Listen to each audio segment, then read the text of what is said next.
In the late 1800s, a very strange hotel was constructed in Chicago, Illinois. From the outside, it looked perfectly normal, but the inside of the hotel was anything but. Hallways were a maze of twists and turns, and there were trapdoors, sliding walls, and secret stairwells everywhere. But the shock factor of this hotel was part of its allure. Walking around and getting lost could actually be kind of thrilling. But what guests didn't know was that every time they got lost in that hotel, they might never find their way out again. But before we get into today's story, if you're a fan of the strange, dark, and mysterious delivered in story format, then you've come to the right podcast because that's all we do, and we upload twice a week, once on Monday and once on Thursday.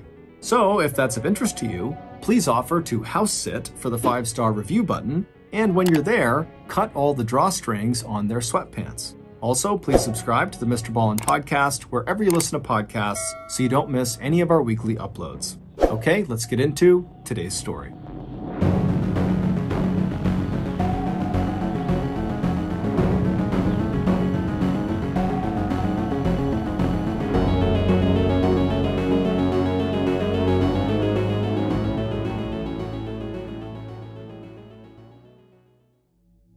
It was the summer of 1888, and the residents of Englewood, Chicago had something new and exciting to talk about.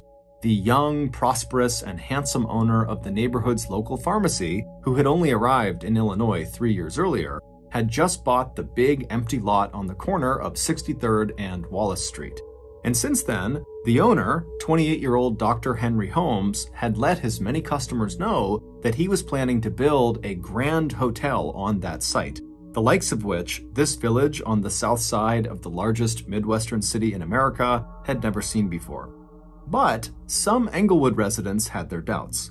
On their way to or from work that July and August, groups of businessmen in black top hats and starched white collars paused at the huge vacant lot, tut-tutting over the cost of building on such marshy land, while sweat-stained day laborers shook their heads over the challenges of sinking a basement and foundation into that soft and shifting ground. But as Dr. Holmes himself looked at that ugly, barren property just across the street from his neat and profitable drugstore, all he felt was thrilled. It was the Gilded Age in America, when captains of industry in Chicago lived in mansions so enormous that they looked like castles, showy and glittering gems spread out along South Prairie Avenue and North Lakeshore Drive. And now, after 3 years of hard work and saving money, Dr. Holmes was sure that building and owning this hotel would be his first big step towards joining the exalted ranks of the city's self-made millionaires. The design for the building had come to Dr. Holmes months earlier, all at once, a complete picture right from the start of how the hotel would look both on the outside and on the inside. It would be 3 stories high. The first floor would house retail shops. He would sell his current drugstore and open a new one inside of his hotel on the first floor, along with a jewelry store, a restaurant, a barbershop, and a business that would sell the huge glass window panes that were in such high demand for the skyscrapers that were going up all over the heart of Chicago.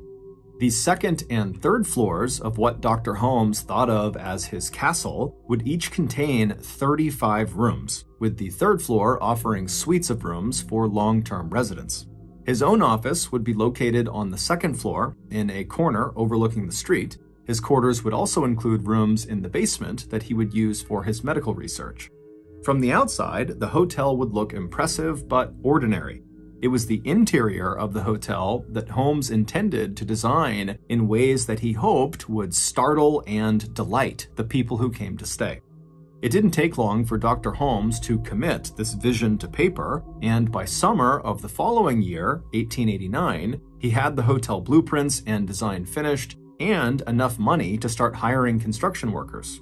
And just a few months later, on a hot day in July, Dr. Holmes watched with shining eyes from the doorway of his pharmacy as workers sank the first shovel into the wet earth across the street. His hotel project had officially begun. But despite his excitement, it would turn out that both the businessmen who had tut-tutted and shaken their heads over the cost of the project and the day laborers who had shaken their heads over the difficulty of building in marshy ground were right. The construction of Dr. Holmes's hotel would end up dragging for nearly 2 years until 1891 when they actually opened the hotel, but even then it wasn't done. They still had a year or two before it was actually finished. But as delayed as the project was, it actually would have taken even longer if Dr. Holmes had not been lucky enough to hire the man who would become not only his trusted construction foreman, but also his close personal friend. That man was Benjamin Pitezel. Benjamin Pitezel had arrived in Chicago from Indiana around the time Dr. Holmes's hotel was starting to be built. Benjamin was a tall, strong, 33-year-old carpenter who made up for his tendency to drink too much by his absolute devotion to his wife Carrie and their 5 children, who ranged in age from a few months old to 14 years old. Benjamin had come to Chicago determined to take any job he could that would provide for his growing family. And as he helped his wife and children off the train into Chicago's Grand Depot, he took special care with his 9-year-old daughter Nellie, who had been born with a clubfoot, a birth defect that twisted her foot out of shape and made it difficult for her to walk. Like so many people arriving in Chicago for the first time, the Pitezel family could hardly believe the noise and crowds and the skyscrapers in the center of the city that towered above the streets like the walls of a canyon. Another thing they couldn't believe was the smell from the huge stockyards in South Chicago. It wasn't just the smell of livestock. It was the stink from the slaughterhouses located along the South Side Railroad that made Chicago the meatpacking capital of the United States and the hog butcher for the world. After getting off the train, the older Pitezel children immediately covered their noses, but Benjamin told them that the smell wouldn't be so bad once they hopped aboard the next train that would take them out to the village of Englewood, where he'd heard that a hotel was going up, and the owner always seemed to need more workers, so maybe there was a job for him. It wasn't hard for Benjamin to go to the construction site and locate Dr. Holmes, who was now spending most of his time feeling frustrated by what he saw as the shoddy work done by many of the men he had hired. But few, if any, of the workers that Dr. Holmes had let go and withheld wages from afterwards ever stuck around to complain about it. In fact, a lot of these fired workers actually felt relieved as soon as they were let go, because there was something truly unsettling about the hotel's very unorthodox design. The outside was like any other hotel at the time, but the inside was unlike anything they had ever been asked to build before. The blueprints called for secret staircases, false walls and ceilings, trap doors, and passageways that dead-ended into doors that when you opened them, you were just looking at a wall, not into a room. The blueprints also showed rooms that had no doors or windows and were only accessible via sliding walls or secret passageways. And other rooms on the blueprints appeared normal, but they were actually padded around the outside with a layer of asbestos that made them soundproof. Inside Dr. Holmes's personal office space, workers were ordered to construct a large walk-in vault with a special room built around the outside of it to ensure that the vault could never be removed from the hotel unless the room itself was dismantled first. After one architect was declared incompetent by Dr. Holmes, he proceeded to walk off the site, wondering whether he'd been asked to build a hotel or a carnival-style funhouse. But anytime questions were raised about Dr. Holmes's design, the doctor would just say, "I gave you the blueprints, please just build my hotel." So on the afternoon that Benjamin Pitezel made his way over to the hotel construction site and found Dr. Holmes, he saw that the doctor was in the middle of an argument with the man that he had hired to build a glass-bending furnace in the basement that would produce the windows he hoped to sell in his retail store on the first level. The doctor was telling the furnace maker that the furnace he had just installed was not reaching high enough temperatures, a charge that the tradesman did not believe was true. After the furnace maker angrily stalked away, Dr. Holmes turned to Benjamin, who had put on his best suit and brushed off his worn top hat in preparation for what he hoped would turn into a job interview. And Dr. Holmes immediately noted the effort that Benjamin had clearly made in his appearance, and he instantly took a liking to the tall carpenter with the well-defined chin. To Dr. Holmes, Benjamin immediately seemed like the kind of person he needed to help guide this gargantuan construction project to the finish line. Someone who really knew carpentry and who could handle themselves in what the doctor had come to feel was an increasingly hostile worksite. By the end of their initial 15-minute conversation, Dr. Holmes had indeed offered Benjamin a job, and he recommended temporary lodgings in Englewood for Benjamin and his family. Within just a few weeks, Benjamin had stepped into a supervisory role at the construction site, and sure enough, under his direction, both the quality and pace of work picked up dramatically.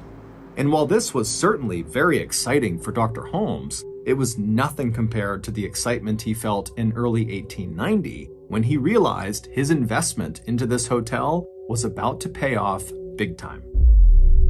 In early 1890, Chicago got the news that they had just been named as the location for the 1893 World's Fair, beating out both New York City and St. Louis, Missouri.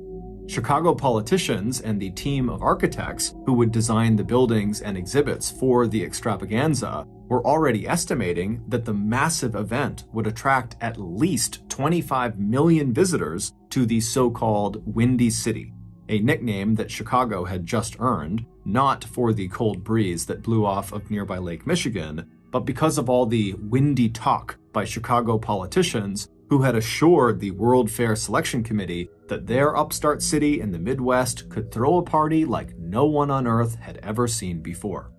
So even as Dr. Holmes tallied up the ever-rising costs of building this hotel, he knew as soon as that fair came to town, he was virtually guaranteed to become a very rich man, because by that time, his hotel would be complete and all those fair attendees would come pouring through his doors looking to rent rooms. In late 1890, about 10 months or so after the announcement of the location of the World's Fair, Ned and Julia Connor were hired by Dr. Holmes to work on the first floor of his nearly completed hotel. Ned was hired to manage the newly opened little jewelry store, and Ned's wife, Julia, had been hired to keep the books in the new drugstore. And if that wasn't good news enough for the couple, the doctor had also offered them, along with their 8-year-old daughter Pearl, free room and board on the second floor of the hotel until the parents earned enough money to buy or rent a place of their own. While Ned was a fairly average man who admired the ambitions of other men more than pursuing any big dreams himself, his wife, Julia, was a 6-foot-tall beauty who was often annoyed by her husband's timidity. Back in Iowa, their lives had been quiet and predictable. Here in Chicago, Julia loved the flow of people into and out of the stores, and she also began to enjoy the attention of the men who were struck by her good looks and small-town naivete. One man in particular, a regular at the hotel who always wore a black bowler hat and who had rooms on the second floor, began spending quite a lot of time in the drugstore, listening very attentively to anything Julia said, and standing very close to her when they talked. Ned was totally oblivious, but his customers were not. They could tell that there was obviously something going on between Ned's wife, Julia, and the man in the bowler hat. A visit from Ned's sister, Gertrude, warmed the increasingly chilly atmosphere that had settled over the room where Ned and Pearl and Julia lived. But not long into what was supposed to be an extended stay, Gertrude suddenly cut her visit short. She didn't give much of an explanation other than to say that she found the hotel very gloomy and strange, and once or twice in the evening she had lost her way in the maze of hallways, and she was certain someone was following her. With Gertrude gone, tensions in the Connor marriage came to a boiling point. Ned didn't know what was wrong with his wife, but it was clear she wanted nothing more to do with him. In the summer of 1891, when he finally threatened to leave her if things did not improve, her answer was immediate and final. Our separation can't happen soon enough. A few months after that, in November of 1891, Julia told the man in the bowler hat, who had gone from just paying close attention to her to sharing her bed, that she was pregnant. The man instantly agreed to marry her, but he had one very specific condition for marriage. Julia agreed to his terms, and after that, they set a date of Christmas Eve to actually perform this very specific thing that the man in the bowler hat required in order to marry her. On Christmas Eve, December 24th, Julia tucked her 8-year-old daughter Pearl into bed. Pearl had missed her father terribly of late, but she was very excited about the presents that might be waiting for her tomorrow under the tree. After Pearl had fallen asleep, Julia left the room and quietly made her way down the dim hotel hallway to a suite of rooms where some of her friends lived. It was Mr. and Mrs. Crow, who were long-term hotel guests.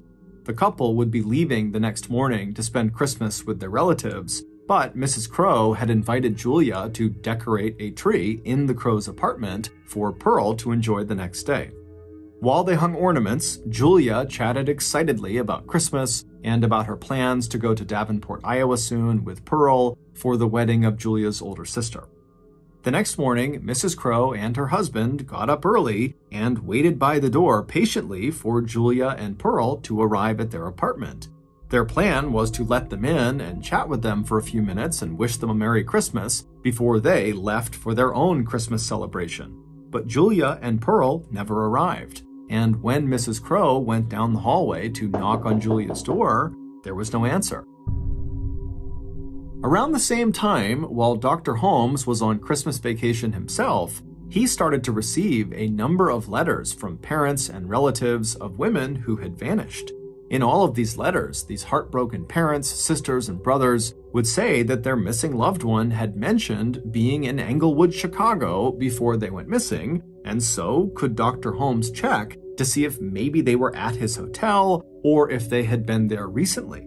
Dr. Holmes was alarmed and kind of overwhelmed by these letters, and so he decided to just put them in his desk until he got back to work after the holiday.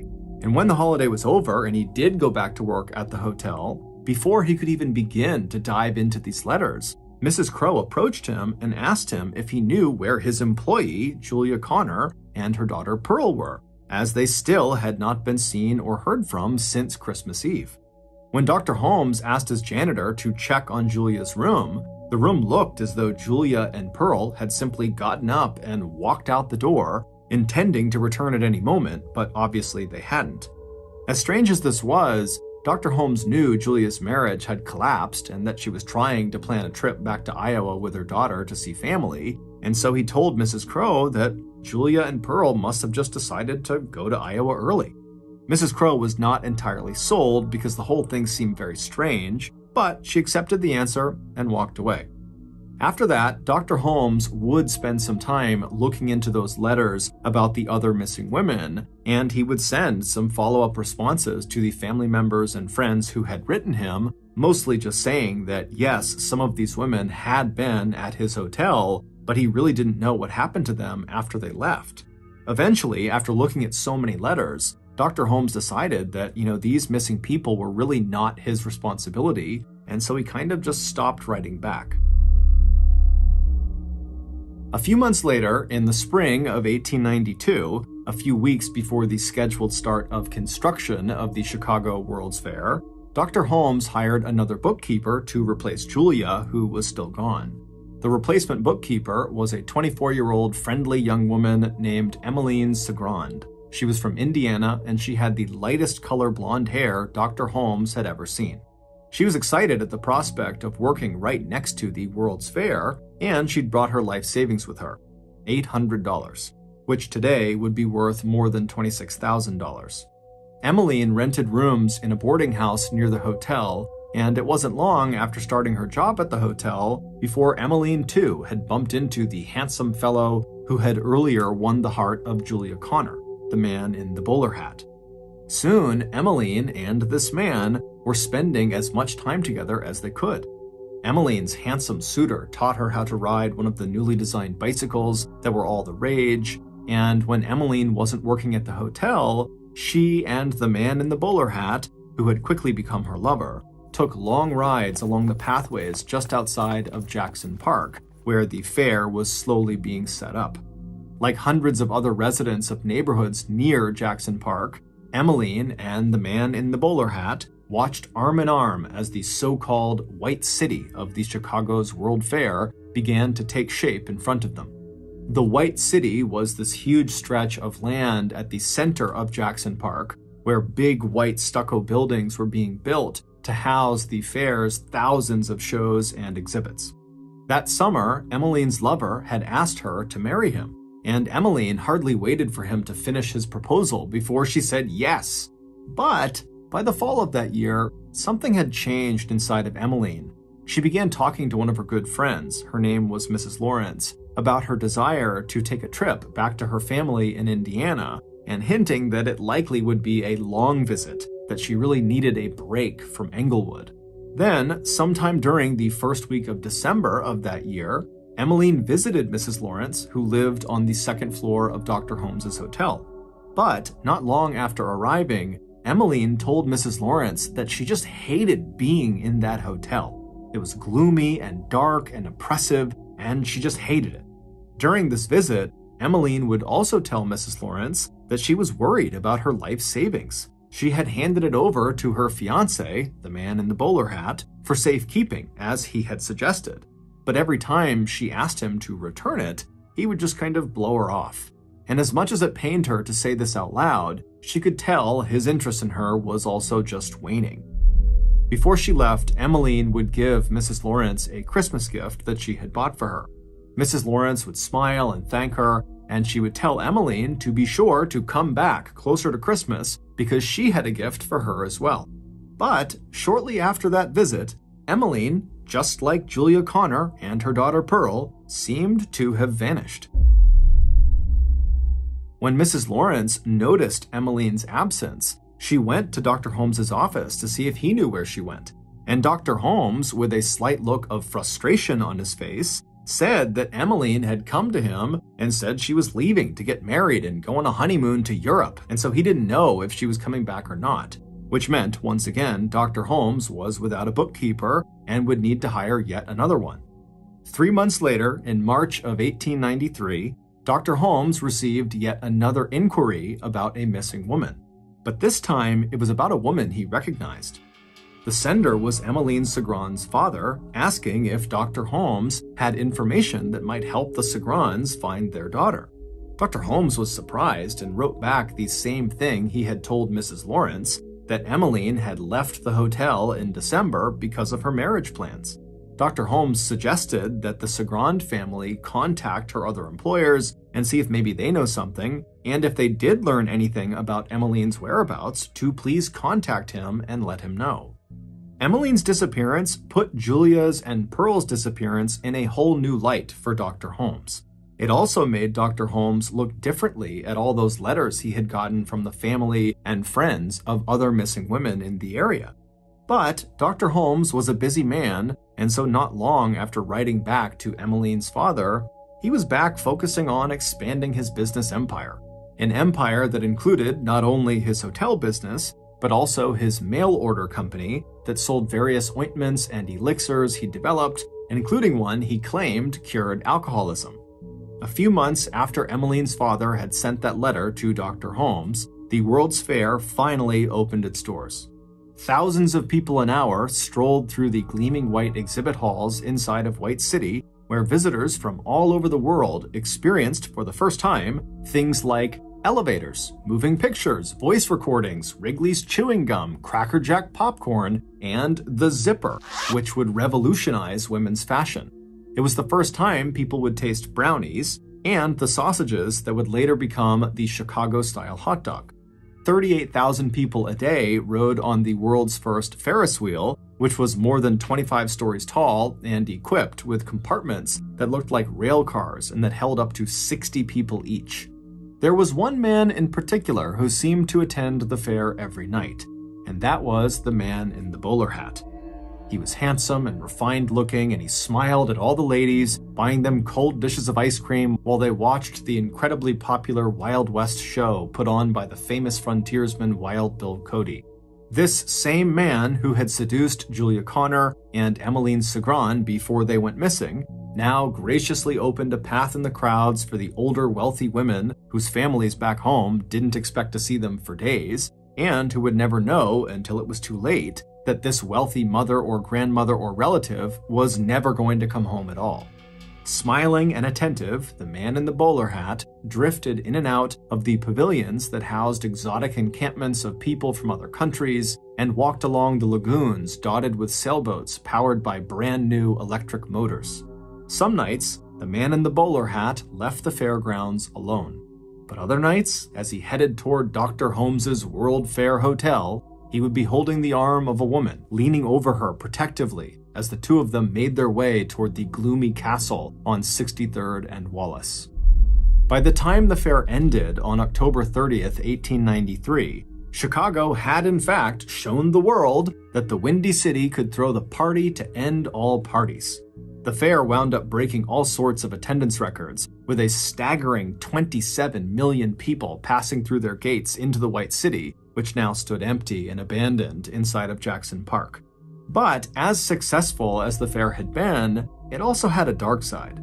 During the fair, 12 firefighters had died trying to put out a blaze that burned down the Hall of Electricity.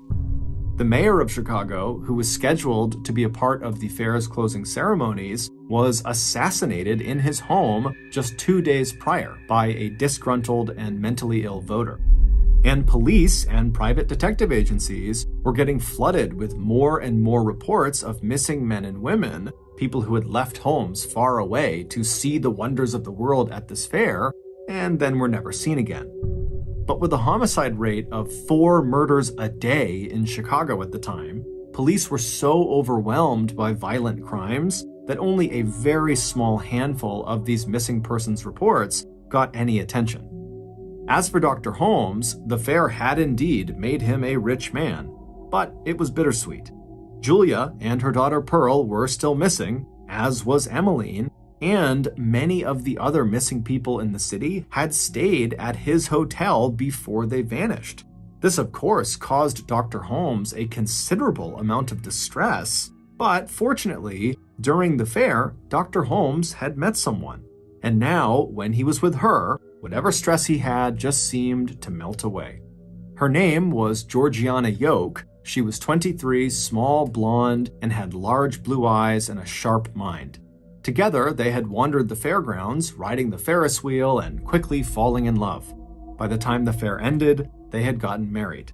And then, not long after that, with his wife's encouragement, Dr. Holmes decided that as much as he wanted to help all of these families and people who kept writing to him about their missing loved ones, he simply couldn't. He didn't have any answers to give them. And so, from then on, he simply began tucking the new letters he would receive every week into his desk drawer, and then he just did his best to keep going forward in his own life, assuming that the police would handle all of these missing people. But, as Dr. Holmes would eventually learn, no matter what he did or where he went, he would forever be tied to those missing people, because before those people vanished, they encountered the monster that roamed the halls of his hotel, the man in the bowler hat. After the World's Fair ended, Dr. Holmes decided he needed to pursue a new business opportunity, and the idea he thought of was one that he had come up with years earlier when he was a medical student at Michigan University. But at the time, for whatever reason, he had just not acted on this idea. The idea was a little complicated, but the payoff could be huge. However, in order to make it work, the doctor needed a very trustworthy partner. So, late in the summer of 1894, roughly 8 months after the World's Fair had ended, Dr. Holmes looked up his good old trusty hotel construction foreman and close friend, Benjamin Pitezel, who was now living in St. Louis with his wife and children. Benjamin's drinking had only gotten worse over the years, and after finishing up the hotel project, he had struggled to make ends meet financially. So, after hearing Dr. Holmes's pitch about this new business idea, even though it required Ben to move away from his wife and kids temporarily to Philadelphia, Pennsylvania, something he really didn't want to do, and even though the plan seemed very risky, Ben ultimately agreed to do it. As for Benjamin's wife, Carrie, she was not thrilled at the idea of her husband being gone for an extended period of time, but like her husband, she trusted Dr. Holmes's business instincts. And just the year before, Dr. Holmes had actually paid out of pocket for Ben to get a life insurance policy worth $10,000, which is approximately $350,000 by today's standards. And as morbid as it was, the thought of that life insurance policy eased the anxiety Carrie felt about her husband temporarily relocating, because if something happened to him, their family would be okay, at least financially. So eventually, Carrie would give the plan her blessing. On the face of it, their plan was simple. Ben would rent office space in Philadelphia and get set up as a patent investor, someone who evaluates the potential success of newly patented inventions and invests money in the ones that look like they have good earning potential. With his knack for gadgets and machinery, all Ben really had to do was identify a couple of good money-making prospects. And then from there, Dr. Holmes would handle the rest. By August of 1894, Benjamin had arrived in Philadelphia and had found a small office with an upstairs set of bedrooms. In the downstairs office window, anyone who was walking by could see a new, neatly lettered sign that read "Patents Bought and Sold." Ben didn't have to wait very long before he had his first customer. It was a young carpenter whose invention for improving the production and quality of handsaws was promising enough that Ben scheduled a second meeting with him for the following week. But when the young man came back the following week to the patent office on Tuesday, September 4th, Benjamin was nowhere to be found. After waiting nearly an hour downstairs, the young man began calling out for Benjamin, but there was no answer. So the young man decided to go investigate. He stood up from the chair he was in and walked around the desk toward the back door of the office that led to a set of creaky stairs. He took those stairs up to the second floor, and as he turned down the short upstairs hallway toward a partially opened door, the young man suddenly stopped. There was this horrible smell in the air. He clapped his hand over his mouth and his nose, and with a terrible sense of dread, he walked forward and then pushed that partially open door all the way open. A minute later, gagging at what he had just seen, the young man was back out on the street. He ran to a nearby drugstore and he told the store owner that something terrible had just happened inside of the new patent investment office a few doors down. A few minutes later, the young man and that shop owner were looking down at the bloated and putrefying corpse of Benjamin Peitzel. Ben was lying on his back on the floor, baking in the hot sunlight that was beating into the room through the glass of the closed window nearby. His hair and part of his face had been badly burned. His tongue was swollen and stuck out of his mouth. Also, draining out of his mouth was a stream of strange-looking red fluid. Just from the looks of it, it seemed fairly obvious that Benjamin had been dead at least for a couple of days. On the floor near Benjamin's body, there was a broken smoking pipe, a match, and a broken glass jar that had contained benzene, a highly flammable liquid that Ben had apparently been mixing with other acids to make a washing powder. An initial investigation by the police determined that Ben had died an accidental death. He must have just been standing too close to the jar of benzene when he struck a match to light his pipe, and then the liquid must have exploded and killed him, burning his face and hair in the process. But based on an examination of Benjamin's body later that afternoon, a very different picture started to emerge about what really happened to Benjamin. And it would turn out what happened to Benjamin had everything to do with the monster inside of Dr. Holmes's hotel, the man in the bowler hat. Based on a series of discoveries that were made following Benjamin's death, this is a reconstruction of what really happened to him and who this monster really was. 2 days before the young man discovered Benjamin's dead body, Benjamin was sitting at the big wooden table in one of the rooms above his patent office. He just received a letter from his wife, Carrie, that said she and their 2-year-old son, Wharton, were sick. Worried, Ben poured himself another glass of whiskey and fiddled absently with his pipe and tobacco pouch. Maybe he should abandon the plan and just go home to St. Louis, at least until Carrie and the children were all healthy again.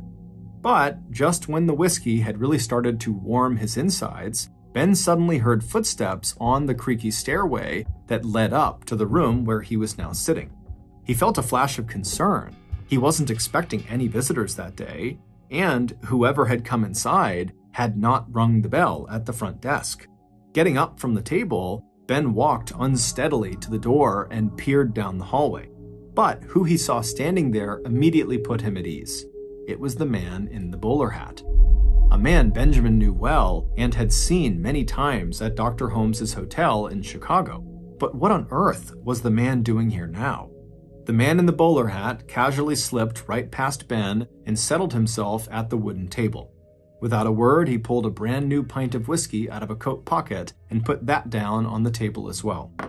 An hour later, just before Ben's eyes closed and his chin dipped to his chest, the man in the bowler hat realized with satisfaction that Ben was very, very drunk. Once he was sure Ben was asleep, the man in the bowler hat pulled a small bottle of chloroform from another coat pocket, along with a big square of clean white cloth. The man tipped the contents of the bottle onto the cloth. Then, standing up and walking over to Ben, the man in the bowler hat pressed the cloth over Ben's mouth and nose.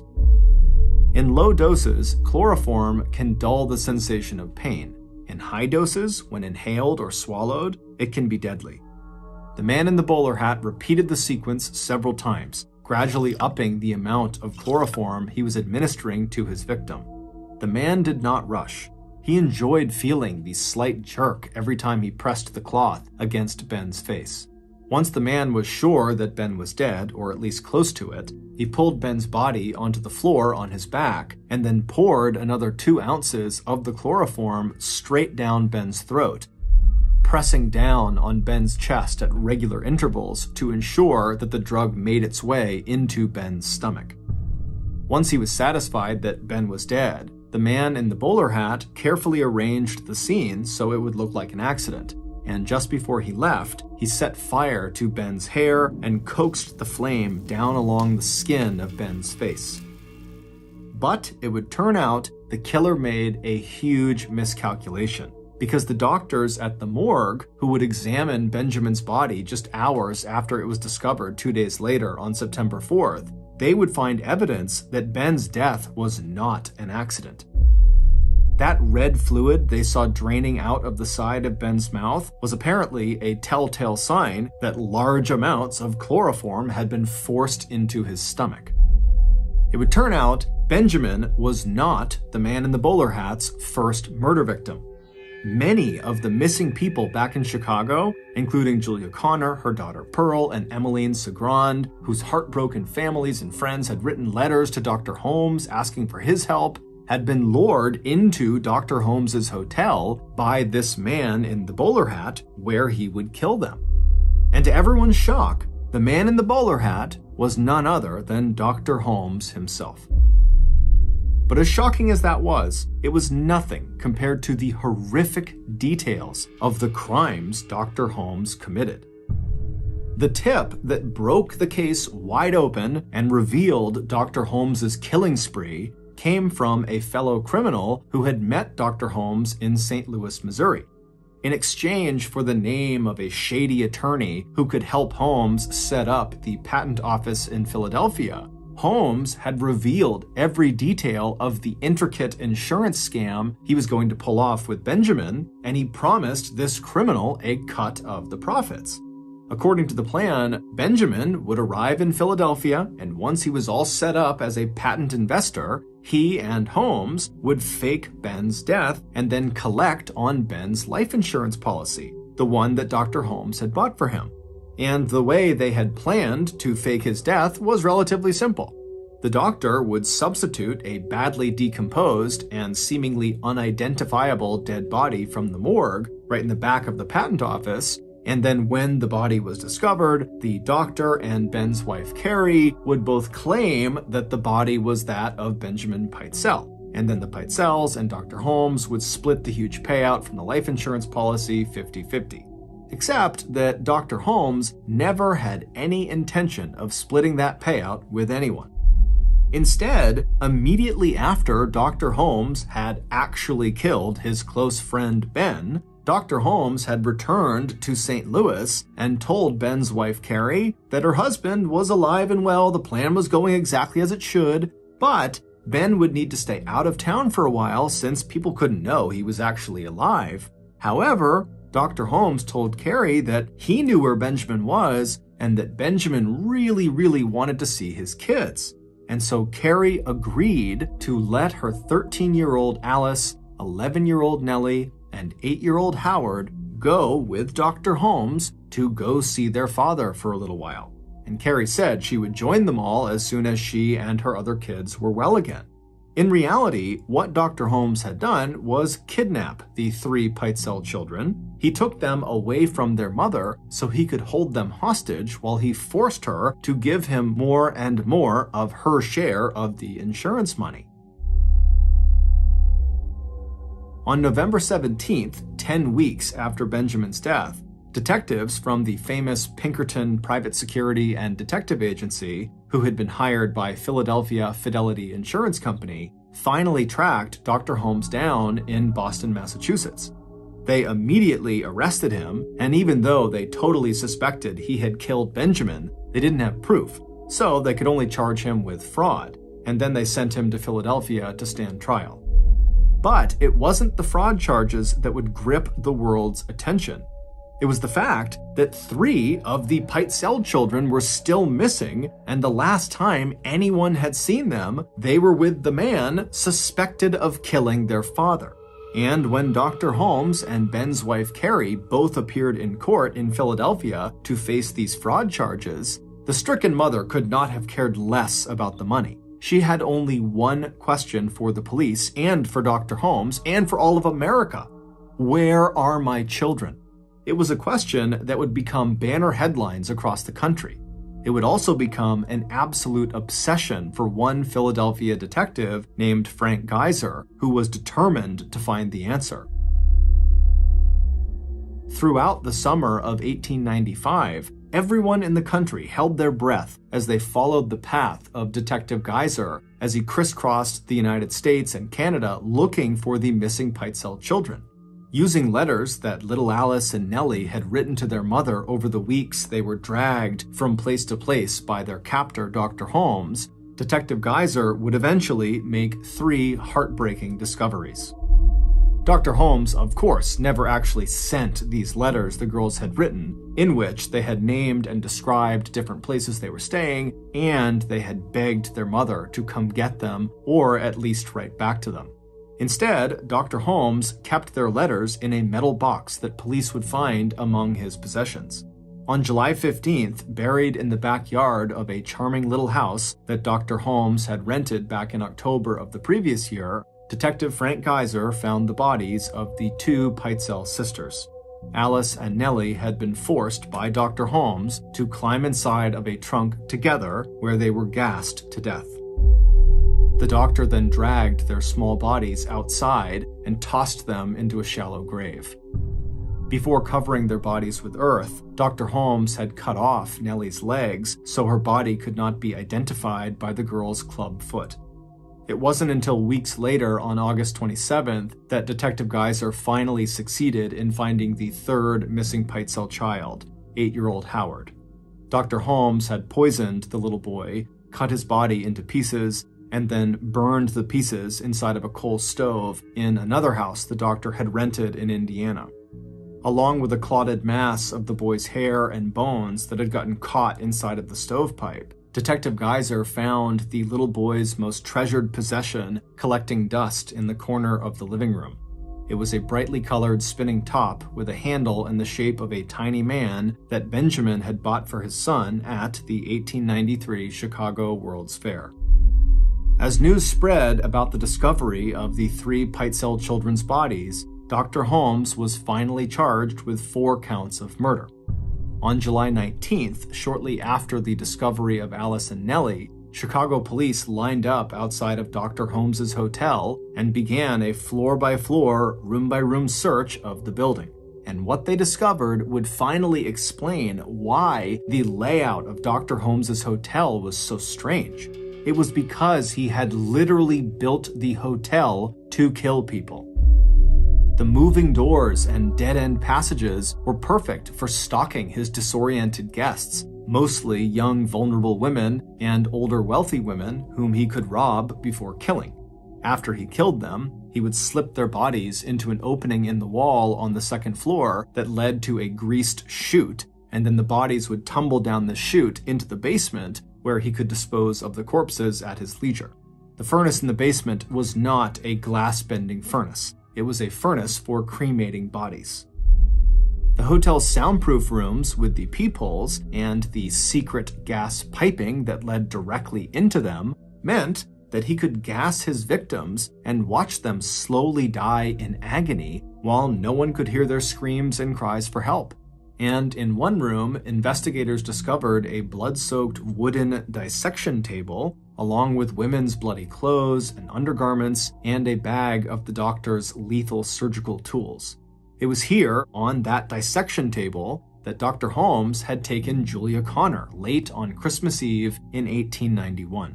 She was pregnant with Dr. Holmes's baby, and the specific condition for marriage that Dr. Holmes had required, that Julia had agreed to, was that Julia would get an abortion performed by Dr. Holmes himself. But after Julia climbed up on that table to have this operation done, the doctor just began stabbing and slicing her. After he killed Julia and then went upstairs and promptly killed her 8-year-old daughter Pearl, it's believed Dr. Holmes then stripped all the flesh from their bones and sold their skeletons to a nearby medical school. As for Emmeline Cigrand, instead of marrying his young assistant as promised on those afternoons they spent at the World's Fair, he lured her inside of the walk-in vault in his office and then shut and locked the door behind her. For a while, Dr. Holmes just allowed himself to enjoy the sound of her sobs and cries for help in the airless, soundproof chamber. But once those delicious noises began to ebb, he turned on the gas that led into the vault. Police would discover a print of Emmeline's foot stamped into the door of the vault where, in her final moments, she had pressed with all of her might to try to force the door open. At Dr. Holmes's trial for the murder of Benjamin and the 3 Pitezel children, Dr. Holmes's wife, Georgiana Yoke, was shocked for a lot of reasons, but she was especially shocked to discover that she was actually one of 3 women, all married to the same man, Dr. Holmes. 3 living wives, that is. Dr. Holmes is also assumed to have killed one other woman who he married in order to inherit her deed to a valuable piece of land in Texas. As Dr. Holmes abandoned one wife after another without legally divorcing them, he also abandoned at least 2 legitimate children he had fathered. In April of 1896, convicted of murder, locked in prison, and facing the death penalty, Dr. Holmes confessed to having committed at least 27 murders. In his autobiography, Dr. Holmes wrote, quote, "I was born with the devil in me. I could not help the fact that I was a murderer, no more than a poet can help the inspiration to sing." On May 7, 1896, Dr. Holmes stepped up onto the gallows at Moyamensing Prison in Philadelphia. After kneeling down and murmuring a prayer to himself, Dr. Holmes stood, and the guards put a black cloth bag over his head and placed a noose around his neck. At 10:13 a.m., the trapdoor underneath Dr. Holmes's feet suddenly opened, and down he fell. It would take 15 minutes of violent squirming and jerking around before America's first serial killer was finally dead.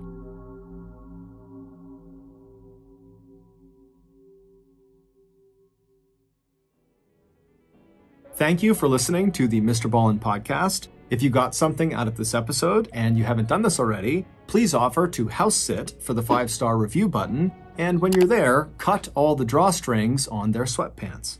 Also, please subscribe to the MrBallen podcast on Spotify, Apple Podcasts, Amazon, Google, and anywhere else you get your podcasts.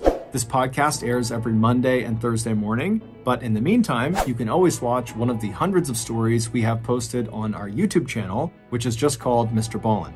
We now have a registered 501c3 charitable organization called the MrBallen Foundation that makes it as easy as possible for you to join me, my family, and my team in supporting those whose lives have been most impacted by violent and heinous crimes. Monthly donors to the MrBallen Foundation Honor Them Society will receive free gifts and exclusive invites to special live events. But the real reward is helping to create a new ending to the story for victims of violent crime.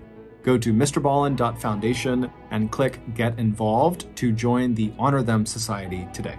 If you want to get in touch with me, please follow me on any major social media platform and then send me a direct message. My username is just @MrBallen, and I really do read the majority of my DMs. Lastly, we have some really cool merchandise, so head on over to shopmrballen.com to have a look. So that's going to do it. I really appreciate your support. Until next time, see ya.